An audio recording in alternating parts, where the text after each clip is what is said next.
생활에 보탬이 되는 경제 뉴스, 친절한 경제 시간입니다. 올 설 연휴, 작년보다 하루 더 길죠?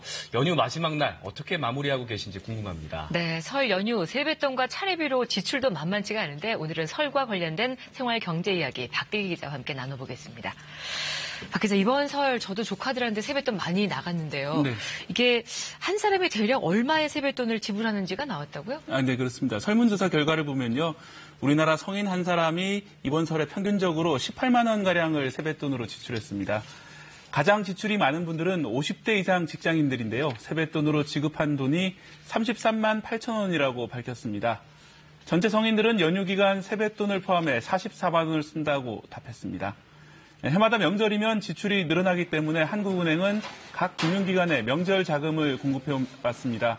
올해 명절을 앞두고 공급한 자금은 5조 5천억 원으로 지난해보다 5% 늘었습니다.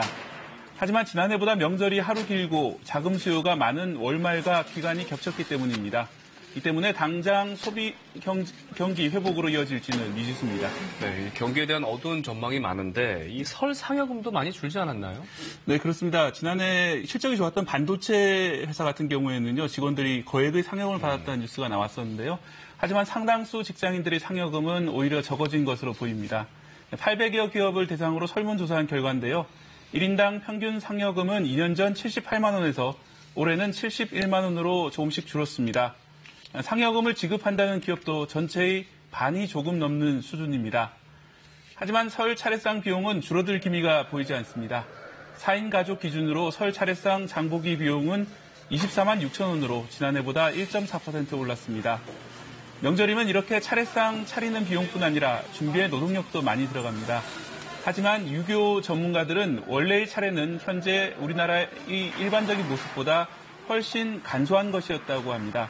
특히 전과 같이 기름으로 부친 음식은 올리지 않았다고 합니다. 이번에는 이렇게 간소하게 하지 못했더라도 다음부터는 정성과 뜻은 살리되 부담은 줄여보는 것은 어떨까요? 관련해서 의미 있는 설문조사 결과도 있는데요. 기혼 남녀를 대상으로 명절 스트레스를 줄이는 방법을 설문했는데 차례 비용은 가족 기금을 만들어 사용하라는 답이 가장 많았습니다. 한 사람이 비용을 전담할 경우에 부담이 너무 커지기 때문입니다.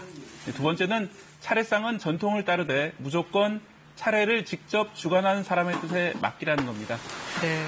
젊은 층을 중심으로 이 명절 기간에 해외여행을 떠나시는 분들도 굉장히 많더라고요. 네, 그렇습니다. 한 여행사가 조사한 바에 따르면 지난해보다도 올 설에 10% 정도 늘었다고 하는데요. 네. 이번 명절에 인천공항 이용객도 하루 평균 20만 명으로 역대 명절 가운데 가장 많은 것으로 집계되고 있습니다.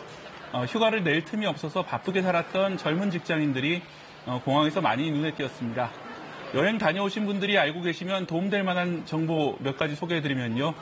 해외에서 결제한 카드를 결제한 경우에는 복제돼 불법 사용되는 경우도 있습니다. 저도 해외에서 카드가 복제돼서 쓰지 않은 돈이 결제 처리된 적이 있습니다. 그때 곧바로 신용카드사에 연락해서 돈이 빠져나가는 것을 막았는데요. 또 유용한 해외 신용카드 사용 팁도 전해드리겠습니다. 해외 출입국 정보 활용 동의 서비스라는 걸 신청하시면 출입국 정보가 카드사에 통보되기 때문에 복제 피해를 줄일 수 있습니다. 또 해외여행을 다녀오신 뒤에는 알림 문자 서비스를 신청하면 부정 사용 여부를 확인하기 쉽습니다. 또 다음 여행부터는 해외 원화 결제 서비스 차단을 신청하시면 현지 화폐로 곧바로 결제되기 때문에 5% 안팎되는 수수료를 절약하는 효과가 있습니다.